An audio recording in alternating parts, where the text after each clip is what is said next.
Question polity की तो हर 17 question की बात करेंगे, 22 क्वेश्चन आए थे। So let's get started.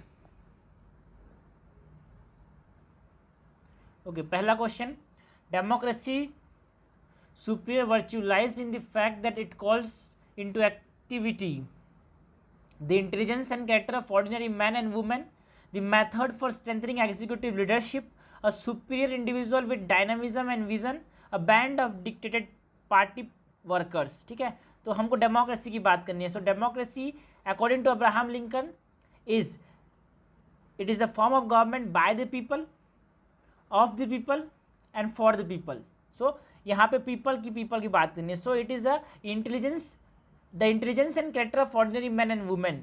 Okay, so answer A correct हो जाएगा। उसके बाद next question, one of the implications of equality in society is the absence of, ठीक है ना, इम्प्लीकेशन ऑफ व्हाट हमसे क्वेश्चन ने पूछा है, implication of what, implication of equality, implication of equality in society is the absence of what, restraint, गलत, absence of privileges, क्योंकि restraint का एब्सेंस तो हमको लिबर्टी के बारे में आता है।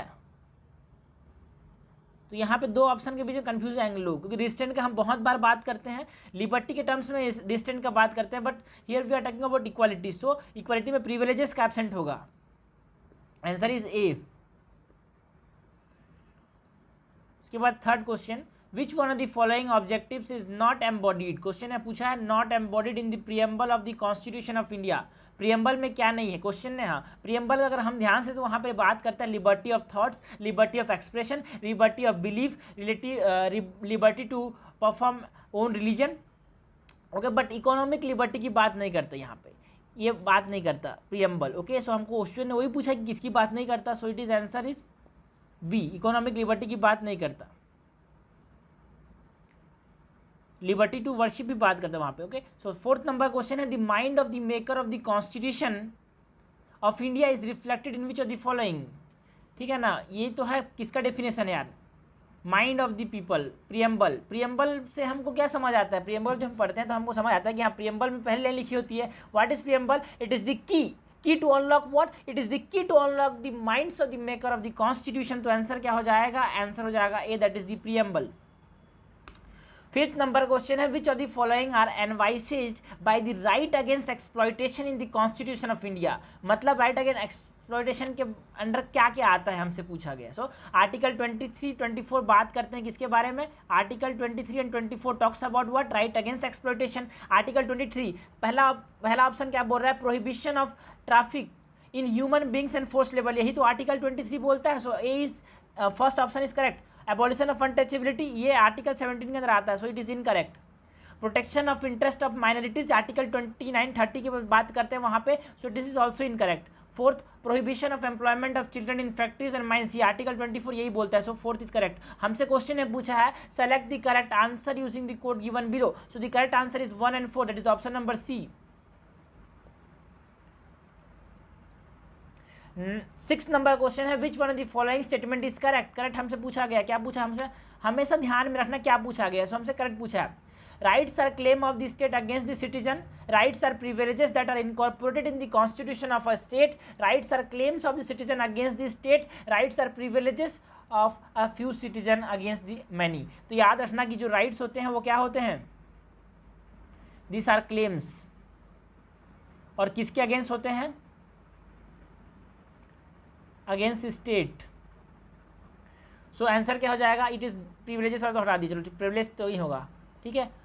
ओके, अगेंस्ट द स्टेट होते हैं, so rights are claims of the citizen against the state, okay, not the claim of the state. Okay, so answer हो जाएगा सी, दैट इज हमारे पास आंसर हो जाएगा सी, करेक्ट आंसर हो गया। 7 नंबर क्वेश्चन है, which of the following statement is are true of fundamental duties of Indian citizen, ठीक है, फंडामेंटल ड्यूटीज की बात करनी है, इसमें से कौन सा सही है। पहला ऑप्शन बोलता है, a legislative process has been provided to enforce this duties, they are correlative to legal duties. तो ये जो क्वेश्चन होगा पहला ऑप्शन गलत हो जाएगा, क्योंकि they are not enforceable in the court of law, so this is incorrect.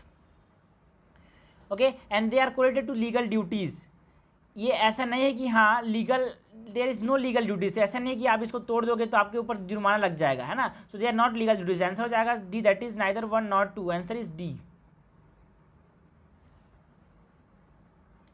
8 number question है, in the context of India which one of the following is correct relationship between rights and duties. Rights and duties के बारे में correct relationship बताना है। Okay,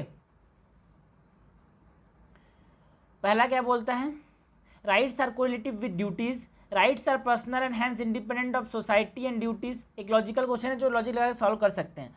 C, rights and not duties are important for the advancement of the personality of the citizen, दोनों important है। Duties not rights are important for the stability of the state. Answer सही सही क्या लग रहा है आपको, सुनने में एक लग रहा है बिल्कुल लग रहा है, ये सही है। ओके, अगर आपके पास कुछ राइट्स मिले हैं, स्टेट ने आपको राइट्स दिए हैं, तो आपका भी कुछ फर्ज बनता है स्टेट को देना। So it is your duties. Okay, so rights are correlated to duties, answer हो जाएगा ए। उसके बाद है 9 number question, which principle among the following was added to the directive principles of state policy by 42nd amendment to the constitution. ठीक है, 42nd constitution से क्या add किया है ये हमको बताना है। ए है equal pay for equal work for both man and women, गलत। Participation of worker in the management of industry, yes. ये जो है आर्टिकल 43A है, आर्टिकल 43A को जोड़ा गया था 42nd कॉन्स्टिट्यूशनल अमेंडमेंट एक्ट से। सो आंसर हो जाएगा बी। सी क्या है, right to work, education and public assistant, गलत। Securing living wage and human condition of work to workers, ये भी गलत है। तो आंसर हो जाएगा क्या, बी।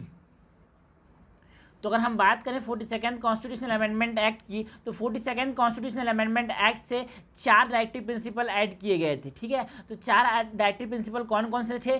पहला था to secure opportunity for healthy development of children, to secure opportunity for healthy development of children, that is article number 39, है ना। To secure opportunity for the healthy development of children, इसको add किया गया था। Article 39A add किया गया था। Article 39A क्या बोलता है, to promote equal justice and to provide free legal aid to the poor. To promote what, to promote equal justice and provide free legal aid to the poor, ये article 39A, ये भी 42nd constitutional amendment act से जुड़ा गया था। सो यहाँ पे ये दोनों हो गए। और 43A जो हमने बात की थी, that is the participation of worker in the management of industries. और 48 ऐड किया गया था, 48A, दैट इज 48A कौन सा है, to protect and improve environment, to safeguard forest and wildlife. 4 चीज़ें ऐड की गई थी। Okay, 39A 48A। तो यहाँ पे समझना, इन्वायरमेंट की बात की गई थी, लीगल एड की बात की गई थी, ओके, वर्कर पार्टिसिपेशन की बात की थी, और अपॉर्चुनिटी इन हेल्थ की बात की गई थी। ऐसे थोड़ा सा अगर समझ आया तो हाँ, आंसर को एलिमिनेट करके हम सही कर सकते हैं। Okay, so this is the answer for this question. तो नेक्स्ट क्वेश्चन की तरफ हम रुख करते हैं अपना। 10 number question, consider the following statements with reference to the constitution of India, the directive principles of state policy constitute limitation upon. DPSP किसके ऊपर लिमिटेशन है दोस्त, लेजिस्लेटिव फंक्शन के ऊपर, एग्जीक्यूटिव फंक्शन के ऊपर। एक बात को समझना बे, डीपीएसपी किसी के ऊपर क्या नहीं होता, ये किसी के ऊपर ये क्या नहीं होता, it is not a limitation. Rights जो होते हैं fundamental rights, yes it is limitation on whom, limitation on the legislative function of the state and the executive function of the state. तो यहाँ पे दोनों गलत हो जाएगा, क्योंकि ये हमारे पास अगर फंडामेंटल राइट होता तब ये दोनों होते। सो करेक्ट हो जाएगा neither 1 not 2, that is option number D. Next question, which of the following are not necessary, which of the following are not necessary for the consequence of the proclamation of president's rule in a state, है ना। Presidents rule proclamation के लिए क्या जरूरी नहीं है। पहला, dissolution of the state legislative assembly. दूसरा, removal of the council of minister in the state. मतलब इनमें से अगर हमने बोला प्रेसिडेंट्स रूल किसी स्टेट पे लग गया है तो क्या होगा, ऐसा आवश्यक नहीं है, ये हमसे पूछा गया है। So not necessary. तो dissolution of the state legislative assembly, दूसरा removal of the council of minister in the state, dissolution of the local bodies. तो एक बात को समझे, लोकल बॉडीज डिसॉल्व नहीं होंगे, तो हमने 3 को हटा दिया। तो यहाँ पे जब इन्हें हटा दिया गया तो एलिमिनेट करके हमने आंसर क्या आया, ए आंसर क्या हो जाएगा 3। ऐसा लोग करके टिक लगा देंगे इस क्वेश्चन को, ऐसा इसको टिक लगा देंगे लोग, ये दिमाग से हटा देंगे कि हमसे क्वेश्चन है पूछा है नॉट नेसेसरली अ कंसिक्वेंस, मतलब इनमें से अगर प्रेसिडेंट्स रूल हमने अप्लाई कर दिया तो क्या नहीं होगा, ये हमसे पूछा है। तो डिसोल्यूशन ऑफ लोकल बॉडीज क्या ये होगा, जरूरी नहीं है कि ये हो। सो it is not necessary. Dissolution of the state legislative assembly, ये क्या होगा, जरूरी नहीं है कि ये हो जाए तुरंत, है ना। पावर्स जो होंगे वो स्टेट लेजिस्लेटिव असेंबली के पार्लियामेंट के पास चले जाएंगे, ऐसा नहीं कि वो डिसॉल्व हो जाएगा, वो काम करता रहेगा। So dissolution of the state legislative assembly इसका नहीं होगा। याद रखना क्वेश्चन में ये नॉट वाला जो होता है ना, ये गलती हो जाती है, यही गलती होती है यहाँ पे, जो कि मुझसे हो गई है और मेरे को दिमाग में ये भी नहीं आया जल्दी बनाते बनाते। ओके, सो यहाँ पे not necessary the consequence of the proclamation of president's rule. So dissolution of the state assembly होगा, नहीं होगा। डिसोल्यूशन ऑफ लोकल बॉडीज होगा, नहीं होगा। तो हमसे क्या नहीं होगा ये पूछा है दोस्त, तो नहीं होगा। Dissolution of the state legislative assembly नहीं होगा, डिसोल्यूशन ऑफ लोकल बॉडीज नहीं होगा। क्या हो जाएगा? Removal of the council of ministers. तुरंत काउंसिल ऑफ मिनिस्टर क्या हो जाएंगे? रिमूव हो जाएंगे, मतलब एग्जीक्यूटिव हट गया वहां से। एग्जीक्यूटिव कौन बन जाएगा वहां पे? तुरंत बन जाएगा प्रेसिडेंट। तो यहाँ पे यही गलती होती है इस क्वेश्चन में, जहाँ मुझे गलती करना पड़ता है समझाने के लिए। ओके, सो ये हो गया। नेक्स्ट क्वेश्चन चलते हैं। विच one of the following is not a feature of Indian federalism. Not पूछा है, नॉट पूछा है, फिर से बात को बार बार बोलूंगा, नॉट पूछा है, not the feature of Indian federalism. There is an independent judiciary in India, power have been clearly divided between the centre and the state, federating unit have been given unequal representation in the Rajya Sabha, it is a result of an agreement among the federating units. याद रखना ये जो है ना, ये fourth वाला statement ये बोल रहा है कि इंडियन फेडरलिज्म क्या है? It is a result of agreement among the federating units. No, it is not like USA. USA में क्या हुआ, जो 13 कॉलोनीज थे इंग्लैंड के, उन्होंने क्या किया, आपस में एक एग्रीमेंट बनाया और एक यूनाइटेड स्टेट्स ऑफ अमेरिका बनाया। पर इंडिया में ऐसा नहीं है, because the state do not have the right to secede out from the Indian. ठीक है, तो आंसर क्या हो जाएगा? Fourth, which is not the part of Indian federalism, है ना। इंडिपेंडेंट जुडिशियरी तो है, डिवीजन ऑफ पावर भी है, और फेडरेटिंग यूनिट्स अनइक्वल रिप्रेजेंटेशन इन राज्यसभा ये भी है, बट डी नहीं है इंडिया के केस में। 13 नंबर क्वेश्चन है, local self government can be best explained as an exercise in. Local self government simple सी बात है, 73rd कॉन्स्टिट्यूशनल अमेंडमेंट एक्ट 1992 का। It talks about what? It talks about democratic decentralisation, मतलब democracy at the grass roots. ठीक है ना, not only in the centre but also at the grass roots. Centre की बात तो करता ही करता है, बट ग्रास रूट्स पे भी डेमोक्रेसी होनी चाहिए। ये है democratic decentralisation, that is what we call local self government. 14 number question क्या बोलता है? The main advantages of the parliamentary form of government is that. Parliamentary form of government का मेन एडवांटेजेस, दिमाग में पार्लियामेंट्री फॉर्म ऑफ गवर्नमेंट आते ही आपका दिमाग में क्या आना चाहिए? The executive is responsible to the legislature. और एक और क्राइटेरिया होता है, to become a part of executive you need to be the part of legislature. ये इंडिया के अंदर एक क्वालिफिकेशन है to become the part of the executive, but USA के अंदर ये क्या है? प्रोहिबिशन है। अगर आप एग्जीक्यूटिव का पार्ट बन गए तो लेजिस्लेटिव का पार्ट नहीं बन सकते, लेकिन हम इंडिया की बात कर रहे हैं। So the main advantage of the parliamentary form of the government is that, पहला, executive and legislature work independently, ऐसा होता नहीं है। It provide continuity of policy and is more efficient, हो सकता है। देखते हैं क्या होता है। The executive remain responsible to the legislature. यार पार्लियामेंट समझते ही याद आना चाहिए कि पार्लियामेंट में एग्जीक्यूटिव भी बैठा है, हाँ भाई कैबिनेट मिनिस्टर भी बैठे हैं, अपोजिशन के मेंबर्स भी बैठे हैं, वो आपस में बोलते हैं यार तूने तो नियम को ठीक से लगाया नहीं है। So it is responsible to the legislature, नहीं तो हटा देंगे उसको। ओके, यही मेन है दोस्त। और याद रखना the council of minister is responsible to the Lok Sabha. याद रखना, बार बार यूपीएससी कंफ्यूज करती है, यहाँ पे बार बार पार्लियामेंट लिखती है, बार बार लोग गलत करते हैं। सो द एग्जीक्यूटिव मतलब council of ministers, the council of ministers are responsible to the Lok Sabha. याद रखना, लोकसभा पार्लियामेंट आते ही आदमी फर्स्ट यस कर देगा, लेकिन पार्लियामेंट के अंदर लोकसभा राज्यसभा दोनों आता है। यहाँ पे आपको सतर्क रहने की जरूरत है, हमको यहाँ पे ध्यान देने की जरूरत है कि क्वेश्चन ने लोकसभा लिखा है कि पार्लियामेंट लिखा है। ओके, सो नेक्स्ट क्वेश्चन की तरफ चलते हैं। नेक्स्ट क्वेश्चन है 15 नंबर का, out of the following steps, okay, out of the following statements choose the one that bring out the principle underlining the cabinet form of government.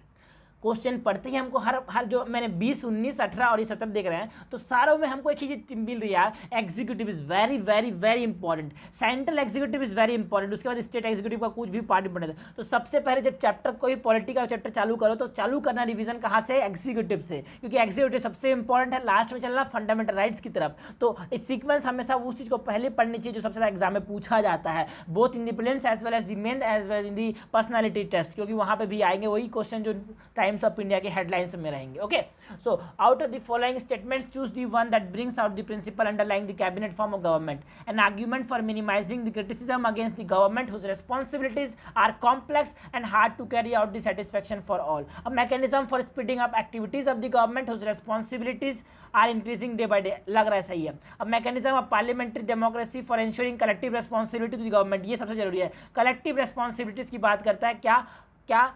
Cabinet form of government. Okay, उसके बाद 16 number question देते हैं। 16 number question ये रहा, the parliament of India exercise control over the function of the council of minister through. Simple सी बात है यार, हमको पूछा है कि पार्लियामेंट की जो होती है ना वो काउंसिल ऑफ मिनिस्टर के ऊपर कैसे अपना फंक्शन एक्सरसाइज करती है, कंट्रोल कैसे करती है। सो एडजस्टमेंट मोशन बिल्कुल सही है। सप्लीमेंट्री क्वेश्चन जो कि स्टार्ट क्वेश्चन होते हैं जिनमें हमको ओरल आंसर देना पड़ता है, एंड दैट इज जिसमें क्या होते हैं सप्लीमेंट्री क्वेश्चन अलाउड होते हैं। सो 1 और 3 हो जाएगा आंसर। क्वेश्चन आवर में तो ऐसा क्या है, पार्लियामेंट्री फॉर्म में कुछ नया नहीं है, सो आंसर इज 1। फिर गलती कर दी। क्वेश्चन आवर में भी क्वेश्चन पूछते हैं, जान मुझे गलती करना पड़ता है दोस्त। क्वेश्चन आवर में क्वेश्चन नहीं पूछते क्या 12 से 1 बजे तक क्या चलता है, 12 से 1 बजे तक क्वेश्चन आवर चलता है, ऐसा गलत। 0 आवर जो होता है ना दोस्त, 0 आवर चलता है 12 से 1 तक, ठीक है ना। क्वेश्चन आवर चलता है 11 से 12 बजे तक, ठीक है। सो क्वेश्चन आवर 11 से 12 बजे तक, 0 आवर फिर 12 से 1 जो कुछ भी क्वेश्चन पूछ सकते हो, बट क्वेश्चन आवर में सिर्फ क्वेश्चन पूछेंगे। Start on start question, the start question है ना, जो कि सप्लीमेंट्री क्वेश्चन इसमें अलाउड होते हैं। So answer is 1, 2 and 3 both. गलती हो गई, क्योंकि गलती एग्जाम में भी ऐसी ही हो। सिंपल सा क्वेश्चन है, थोड़ा ज़्यादा दिमाग लगा देंगे तो गलत हो जाएगा, इसलिए ध्यान से बनाने की जरूरत है। इजी क्वेश्चन पे गलत करने से कंपटीशन से बाहर, सब सही करेंगे इसको तो। 17 नंबर क्वेश्चन है, with reference to the parliament of India consider the following statements. पहला, a private member bill is a bill presented by a member of the parliament who is not elected but only nominated by the president of India. Simple सी बात है, हमको समझने की जरूरत है private member किसको बोलते हैं यार। Private member is any member whether of BJP और कांग्रेस, ऐसा कोई भी मेंबर जो कि कैबिनेट का फॉर्म मतलब जो मिनिस्टर नहीं है, who is not a minister. तो ऐसा नहीं कि नॉट इलेक्टेड, इलेक्टेड तो ये भी है बट ये मिनिस्टर नहीं मिल पाया, जो ड्रीम पोस्ट थी नहीं मिल पाई इसको। Okay, so second number, recently a private member bill has been passed in the parliament of India for the first time. दोस्त ऐसा नहीं है, बहुत पहले 1960s के समय पास हुआ था, उसके बाद पास ही नहीं होता। क्योंकि अगर एक प्राइवेट मेंबर बिल पास हुआ तो लोग क्या सोचेंगे, भाई गवर्नमेंट के पास इतना दम नहीं है कि यार खुद नियम बना सके, प्राइवेट मेंबर बिल पास हो रहा है। सो कॉन्फिडेंस लूज कर जाएगा गवर्नमेंट। ओके, सो करेक्ट पूछा है नाइदर 1 नॉट 2, आंसर हो जाएगा डी। नेक्स्ट क्वेश्चन की तरफ रुक करते हैं। In India judicial review implies the power of the judiciary to pronounce upon the constitutionality of law and executive order, the power of the judiciary to question the wisdom of law enacted by the legislature, the power of the judiciary to review all the legislative enactments before they are asserted to by the president, the power of the judiciary to review its own judgment given earlier in similar or different cases। Judicial review का मतलब है वो legislator की part को क्या कर सकती है, constitutionality of laws and executive order को ये क्या कर सकती है, चेक कर सकती है। तो आंसर हो जाएगा ए। 19 नंबर क्वेश्चन है, for election to the Lok Sabha a nomination paper can be filed by. Lok Sabha के लिए नॉमिनेशन पेपर कौन फाइल कर सकता है, anyone residing in India, resident of the constituency from which the election is to be contested, any citizen of India whose name appear in the electoral roll of a constituency। बिल्कुल सही है। देश में कैसे हमने देखा भाई बहुत सारे, अगर मोदी की बात करें तो मोदी जो है वो गुजरात का है, उसका जो इलेक्टोरल रोल है वो कहाँ पे आता है, गुजरात में आता है। लड़ता कहाँ से, वो बनारस से लड़ता है। सो यहाँ पे नियम ये है कि जो लोकसभा चुनाव में खड़े होने के लिए आदमी का जो सिटीजन, ओके सिटीजन तो होना ही चाहिए। ओके, कॉन्स्टिट्यूशनल कोई भी कॉन्स्टिट्यूशनल पोस्ट के लिए सिटीजन तो होना ही चाहिए। So any citizen of India whose name appear in the electoral roll of any constituency in India. बात करें राहुल गांधी की तो लड़ता कहाँ से, वायनाड से लड़ता है दोस्त, केरला में, तो वो तो उधर का है, इधर कैसे लड़ रहा है। सो यहाँ पे आंसर हो जाएगा C, that is any citizen of India whose name appear in the electoral roll of constituency, और 25 साल से ज़्यादा होना चाहिए फॉर लोकसभा इलेक्शन। ओके, तो कंसिडर द फॉलोइंग स्टेटमेंट। पहला स्टेटमेंट क्या बोलता है, in the election for Lok Sabha और state assembly the winning candidate must get at least 50% of the vote poll to be elected. ऐसा नहीं होता दोस्त, we follow a system called first past the post. FT follow करते हैं दोस्त, FLTF मतलब first past the post. अरे दोस्त, फर्स्ट पास द पोस्ट मतलब क्या समझते हैं, सबसे ज़्यादा वोट होना चाहिए, 50% ज़्यादा नहीं होना चाहिए, सबसे ज़्यादा होना चाहिए। मतलब अगर आप एक आदमी 20 वोट पा रहा है और एक आदमी 21 वोट पा रहा है तो जीतेगा कौन, 21 वाला, चाहे 20 लोग उसके अपोजिट क्यों ना खड़े हों। So this is what we call first past the post system. So पहला आंसर हो जाएगा सही। पहला ऑप्शन हो जाएगा सही, तो पहला स्टेटमेंट हो जाएगा सही। Second statement, according to the provision laid down in the constitution of India, in Lok Sabha the speaker post goes to the majority party and the deputy speaker goes to the opposition. ऐसा कहीं भी mention नहीं है constitution में दोस्त, it is a convention that is followed, so it is incorrect. हमसे पूछा गया है करेक्ट हो जाएगा one only, that is A option.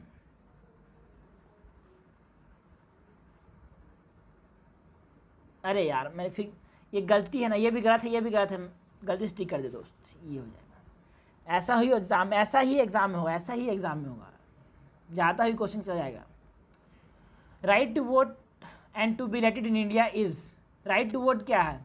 Legal right है, ऐसा मैं नहीं बोलता, ऐसा को सुप्रीम कोर्ट बोलता है, लेकिन यहाँ पे सुप्रीम कोर्ट की बात नहीं सुनी जाती, यहाँ पे एनसीईआरटी की बात सुनी जाती है। तो एनसीईआरटी क्या बोलती है? एनसीईआरटी बोलती है कि right to vote and to be elected in India is a constitutional right, क्योंकि कॉन्स्टिट्यूशन के अंदर है। जो एनसीईआरटी 11th की एनसीईआरटी है उसमें साफ साफ मेंशन है, एक डब्बा बना दिया है, उसमें साफ साफ बोल दिया है कि right to vote is a constitutional right. Supreme court ने बहुत बार जजमेंट में बोला है कि हाँ right to vote is a legal right, but supreme court की बात नहीं जानता, यूपीएससी जानता है एनसीईआरटी की बात। सो आंसर हो जाएगा C, that is constitutional right. और यूपीएससी के आंसर की भी यही रहेगा दोस्त, आपकी मर्जी नहीं चलेगी, सुप्रीम कोर्ट जजमेंट नहीं चलेगा यहाँ पे एनसीईआरटी चलेगा। कंसीडर द फॉलोइंग स्टेटमेंट, पहला स्टेटमेंट क्या बोलता है? The election commission of India is a 5 member body. गलत यार, 3 मेंबर होते हैं, एक चीफ इलेक्शन कमीशन होता है, 2 एडिशनल 2 इलेक्शन कमीशन होते हैं, तो ये पहला गलत हो जाएगा। जब पहला गलत हो हमने एलिमिनेट कर दिया इसको, दूसरा दोनों में, ठीक है। तो दूसरा स्टेटमेंट पढ़ते हैं, the union ministry of home affair decide the election schedule for the conduct of both general election and by election. यार यूनियन मिनिस्ट्री होम अफेयर्स कैसे करेगी यार, ये तो इलेक्शन कमीशन करेगी ना। सो दूसरा भी गलत हो जाएगा, आंसर हो जाएगा 3। So this are all the questions. 2 question जो एक गलती से जल्दी में सही गलत हो गया था, और एक जान मुझे गलती करना पड़ा, क्योंकि यहाँ पे क्या होते हैं जल्दी में सब लोग गलत करते हैं, ओके। लेकिन चलो इनको क्या कर लेते हैं, पूरा फिर से बना लेते हैं। जो 3 क्वेश्चन गलत किए थे फिर से बना लेते हैं, प्रैक्टिस कर लेते हैं इनकरेक्ट क्वेश्चन को। तो पहला क्वेश्चन जो गलत किए थे वो ये वाला था, which of the following are not necessarily, फिर से हमने इसको नोट कर लेते हैं, not necessary the consequence of proclamation of president ruled in a state. क्या नहीं होगा? Dissolution of state legislative assembly होगा? नहीं होगा, सो ये आंसर होगा। Removal of the council of minister होगा? हो जाएगा, तो ये आंसर नहीं होगा। डिसोल्यूशन ऑफ लोकल बॉडीज होगा? नहीं होगा, तो ये आंसर हो जाएगा, क्योंकि हमको नहीं होगा पूछा है। So correct answer is 1 and 3, that is option number B. उसके बाद सेकंड क्वेश्चन जो गलत किया था हमने, the parliament of India exercise control over the function of the council of minister through adjournment motion. मतलब जो कि ऐसे कोई भी मैटर जो कि पब्लिक इंपॉर्टेंस, पब्लिक इंटरेस्ट या फिर बहुत इंपॉर्टेंट है, उसको उठाना, उसको बोलते हैं एडजर्नमेंट मोशन। मतलब एडजर्नमेंट मतलब होता है अपनी ध्यान आकर्षित करना। सो एडजर्नमेंट मोशन मतलब ध्यान आकर्षित करना सबका। क्वेश्चन आवर में क्वेश्चन पूछेंगे बहुत सारे, और काउंसिल ऑफ मिनिस्टर के ऊपर दबाव डालेंगे। कौन डालेगा? पार्लियामेंट के मेंबर्स डालेंगे। सप्लीमेंट्री क्वेश्चन पूछ के भाई तूने नियम बना तो दिया, लागू नहीं करेगा तो क्या फायदा? बजट पैसा बर्बाद कर रहा है सरकार का नहीं, टैक्स पेयर्स मनी, ओके। सो यहाँ पे सब सही हो जाएगा। हमसे क्वेश्चन ने पूछा है कि कैसे कंट्रोल करते हैं, how they exercise, parliament exercise control over the function of council of minister for through all this adjournment motion. Question hour supplementary question, that is in starred question, ठीक है। तो आंसर हो जाएगा करेक्ट हमको 1, 2 and 3। उसके बाद third question जो गलत किया था, consider the following statement, in the election for Lok Sabha और state assembly the winning candidate must get at least 50%। हमने बात की थी, गलत है, 50% वाला क्राइटेरिया नहीं होता, यहाँ पे फर्स्ट पास द पोस्ट होता है। So second statement, according to the provision laid down in the constitution of India, in Lok Sabha the speaker post goes to the majority party and the deputy speaker goes to the opposition. ऐसा mention नहीं है constitution में, it is just a convention, so it is also correct, incorrect. हमको correct पूछा है, neither 1 nor 2, answer हो जाएगा D.